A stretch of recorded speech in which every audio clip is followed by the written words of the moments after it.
I often embark on hikes and sometimes even camp overnight in this region.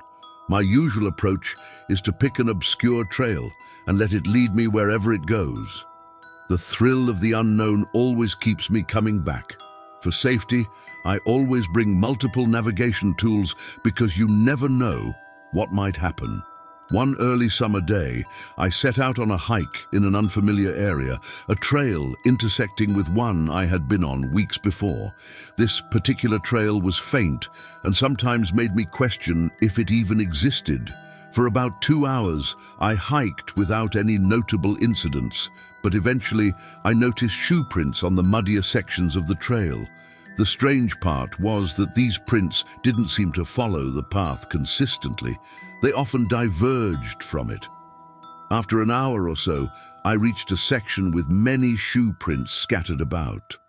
There, I spotted an old cabin nearby which had clearly been abandoned for years. The door hung loosely from its hinges, and parts of the structure were sinking into the ground. The cabin's disrepair struck me as odd, given the fresh shoe prints. I approached cautiously, intrigued by the contradiction. As I entered, a foul stench assaulted my senses. The place was in a state of disarray, with signs of animals nesting inside and nature reclaiming the space. I couldn't go any further due to the odor, but I felt compelled to investigate. As I turned to leave, my heart sank when I saw a figure watching me from the forest. He darted away, vanishing into the dense trees. I rushed back in the same direction, fearing who this man might be. We both fled through the trees in different directions. I called the incident in, leading a team to investigate the cabin, but all we found were ashes and charred wood. The man I saw that day left behind many questions, but the answers remain elusive. I'm a police officer in our small local department. Our shift schedule rotates between 10 to 12 hours, often switching from overnight to early morning and back again. On one shift, I received a call about a group of teenagers trespassing in an abandoned hospital on the outskirts of town. This location was a common hangout for mischievous youngsters, and I expected a routine call to disperse them. However, that night turned out to be different. The moment I arrived at the deserted hospital, I noticed a flashlight moving rapidly across the second-story windows. It seemed like someone was running through the darkened hallways.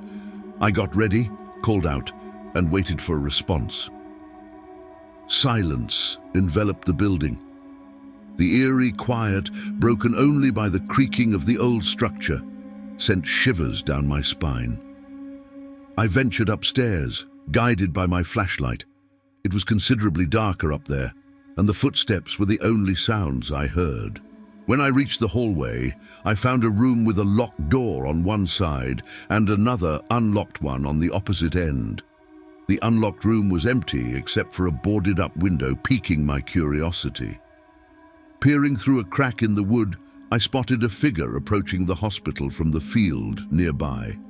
Alarmed, I alerted my partner, Chris, about the approaching person.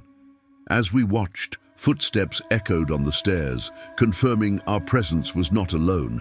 Tensions rose, and as the man reached the top, he stepped into the hallway, unlocking the door while facing away from us. But as he turned around, our eyes locked, and the silence weighed heavily on us. He proceeded into the room on the opposite side of the hallway. We seized the opportunity and sprinted down the stairs, but the man quickly realized our escape.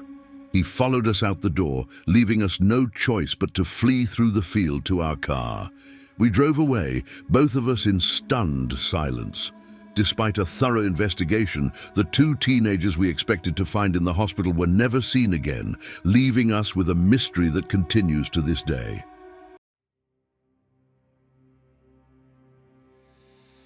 My hometown is a quaint countryside town with just a few thousand residents.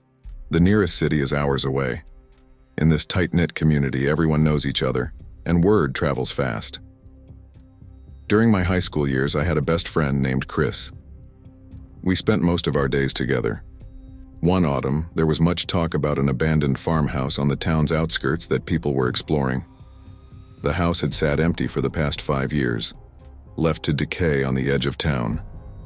As the rumors spread, stories were told, and dares were made to explore the place. One weekend night, Chris suggested we check it out. Equipped with flashlights, we drove to the farmhouse.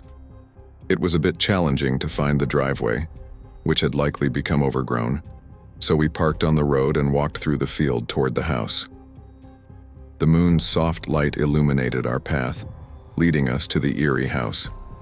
The yard was overgrown with weeds, and vines clung to the dilapidated exterior. Chris led the way inside through an open doorway.